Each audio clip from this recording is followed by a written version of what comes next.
Contract वाली बहू। नरेश की माँ अपने बेटे से मिलने दिल्ली आ रही है।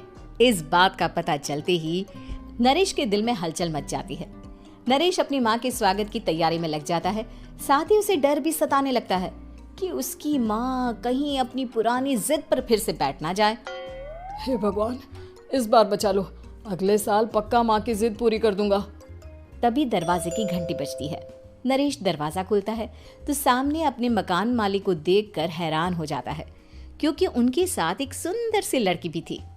अब नमस्ते अंकल, कुछ काम था, मुझे बुला लेते। आपने क्यों कष्ट किया? अरे नहीं नहीं, इसमें कष्ट कैसा, मैं तो बस तुम्हें रीना से मिलवाने आया था। आज से रीना तुम्हारे साथ इसी फ्लैट में रहेगी। अंकल, कोई लड़का फ्लैटमेट नहीं है? एक अनजान लड़की के साथ रहना मेरे लिए थोड़ा अजीब होगा। देखो नरेश, मैं तुम्हें पहले भी बता चुका हूँ कि इस फ्लैट में तुम्हें किसी ना किसी के साथ एडजस्ट करना ही होगा, या फिर तुम अकेले पूरे फ्लैट का किराया दे दो, मैं किसी को नहीं रखूंगा। नरेश अपने मकान मालिक की बात सुन के रीना के साथ रहने के लिए तैयार हो जाता है, पर अंदर ही अंदर उसे ये बात खाने लगती है कि वो अपनी माँ को क्या जवाब देगा जब उसकी माँ रीना के बारे में उसे पूछेगी। दिन बीतने लगते हैं। नरेश और रीना अच्छे दोस्त भी बन जाते हैं, पर अभी भी नरेश अपनी प्रॉब्लम का सॉल्यूशन नहीं ढूंढ पाता। एक दिन नरेश बहुत परेशान सा बैठा होता है। तभी रीना उसे पूछती है, क्या हुआ नरेश, तुम काफी परेशान लग रहे हो, सब ठीक तो है ना? हाँ सब ठीक है, बस एक छोटी सी प्रॉब्लम है। वो एक्चुअली 2 दिन बाद मेरी माँ मुझसे मिलने आ रही है। अरे तो इसमें प्रॉब्लम क्या है, ये तो खुशी की बात है। हाँ रीना, बट मेरी माँ एक जिद लेकर बैठ गई है कि मैं शादी कर लूँ, पर मैं अभी इस चीज़ के लिए तैयार नहीं हूँ। ऊपर से जब वो तुम्हें देखेगी तो 100 सवाल करेगी, क्या जवाब दूंगा? अरे इसमें कोई टेंशन वाली बात नहीं है, मेरे पास ना इस प्रॉब्लम का सलूशन है, जिससे ना तुम्हें शादी करनी पड़ेगी और ना ही तुम्हारी माँ मेरे बारे में कुछ पूछेंगी। रीना की बात सुनकर नरेश सोच में डूब जाता है। वो सोचता है कि रीना खुले ख्यालों वाली लड़की है, कहीं माँ को सच बता ना दे। नरेश को सोच में डूबा देखकर रीना कहती है, अरे क्या हुआ, किस सोच में पड़ गए? डोंट वरी, जैसा तुम सोच रहे हो ना वैसे कुछ भी नहीं है, मेरे पास एक प्लान है। मैं कुछ समझ नहीं पा रहा हूँ, कैसा प्लान? मैं समझाती हूँ। हम ना एक कॉन्ट्रैक्ट मैरिज कर लेते हैं। फिलहाल मेरे पास जॉब नहीं है, तो तुम इस रूम का किराया दे देना जब तक तुम्हारी माँ यहाँ रहेंगी, सिर्फ तब तक।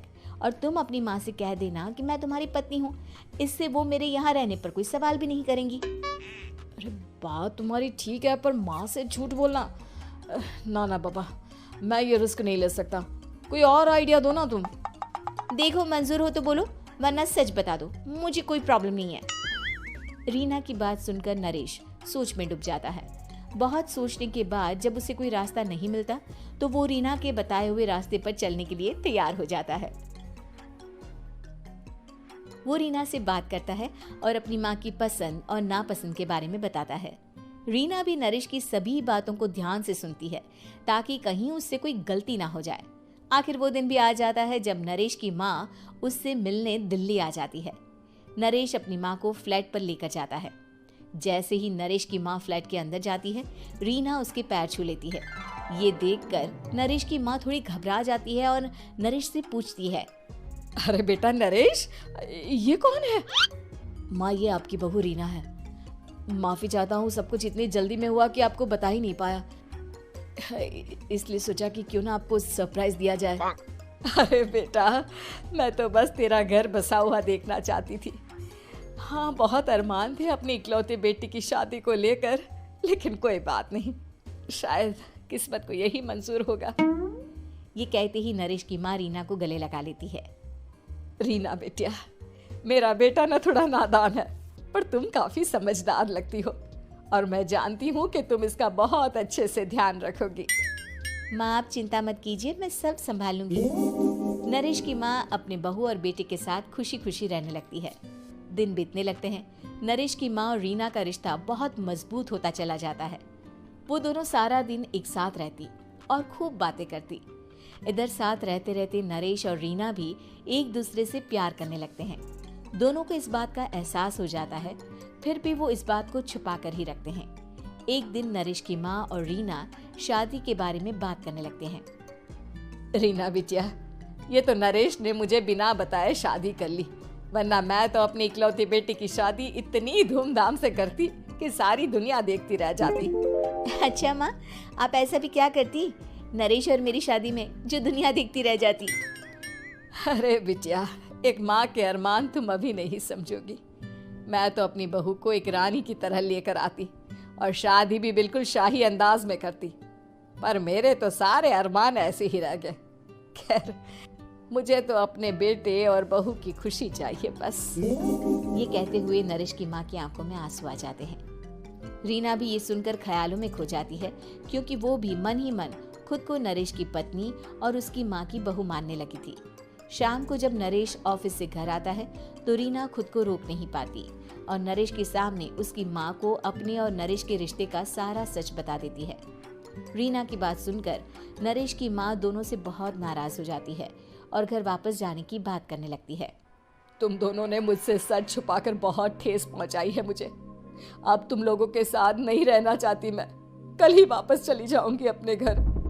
माँ, मुझे माफ कर दो, ये सब मैंने रीना के कहने पर ही किया है, वरना मैं भी आपको कभी ठेस पहुंचाने के बारे में सोच भी नहीं सकता। हाँ माँ, हमने ये सिर्फ आपका दिल रखने के लिए किया, प्लीज हम दोनों को माफ कर दीजिए। तुम दोनों ने मेरे अरमानों के साथ खिलवाड़ किया है, और वैसे भी मुझे अपने बेटे के लिए एक अच्छी लड़की ढूंढनी है, इसलिए मेरा यहाँ से जाना ही बेहतर होगा। माँ की ये बात सुनकर रीना खुद को रोक नहीं पाती।